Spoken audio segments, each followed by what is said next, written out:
There's 4 areas of your life that we are able to peer into to determine where your mental health is. If you were, going to a medical doctor, they could tell you, what you should look like medically. Or if you went to a dentist, they could tell you what you should look like as far as your dental hygiene. What about your mental hygiene?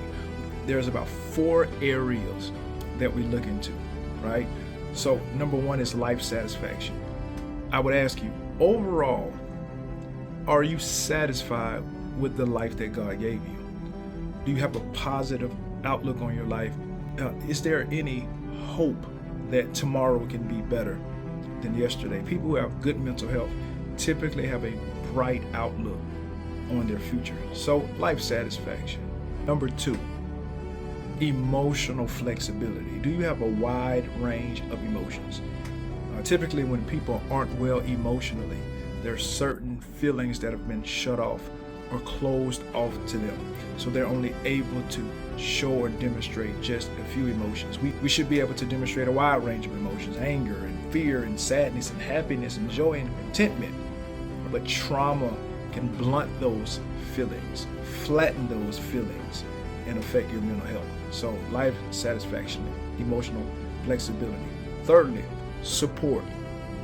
We see the research indicates that people who are lonely experience higher levels of depression and anxiety, substance abuse, and medical health issues, because man was not created to be in isolation.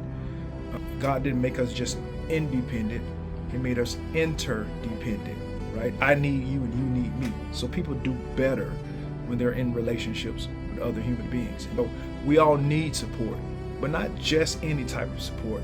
3 types of supports in general you need. One is what I call an emotional support. This is like a shoulder to cry on, right? So if there was something going on in your life, you needed to share your feelings and emotions, who could you call? This individual is able to handle your vulnerabilities with care, not posting it on social media or shaming or guilting you for your experience. Then there is what we call an appraisal support. If you needed advice, is there anybody in your life that you can call, right, who has some level of wisdom or experience that's maybe a step ahead of you? And then there's what we call instrumental support. This is if I needed a hand or a handout or help up, is there anyone that I could call that could help me in that endeavor? So emotional support, an appraisal support, and an instrumental support. We see when people don't have support in their life, they do worse as it pertains to their mental health. So life satisfaction, emotional flexibility, support. The last one is resilience. So resilience is your ability to take a licking and keep on ticking. In other words, this is how we measure how people do in the face of setbacks and failures and detours, right? So from my estimation, there's about 3 levels of resilience: low, moderate, and high. So when I say resilient, this is what I want you to think of. If stress or pressure or crisis came into your life, how do you handle it? Well, people who have a low level of resilience, if stress, pressure, or crisis came into their life, they would need somebody else to help them because they can't handle it independently. They need another human being to come into their life.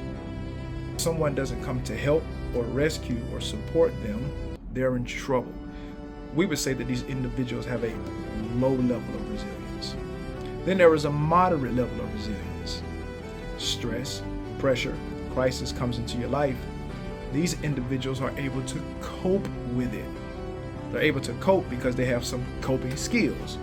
Maybe you pray, maybe you meditate, maybe you exercise, maybe you listen to music, right? But you have something to deal with the stress, the pressure, and the crisis.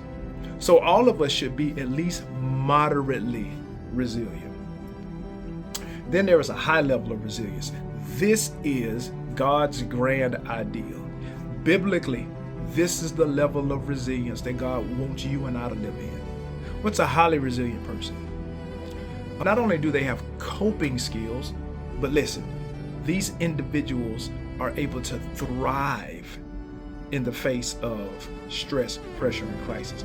They're not just coping, They're not just surviving the struggle, they're thriving in the face of it. Listen, this is the demarcation.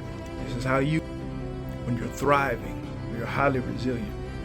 After the stress, the pressure, and the crisis is over, you become a better version of yourself. Because of your perspective, because of your viewpoint, you actually are better after the storm, highly resilient. Life satisfaction, emotional flexibility, your support and resilience are the 4 umbrella areas we use to evaluate your mental health.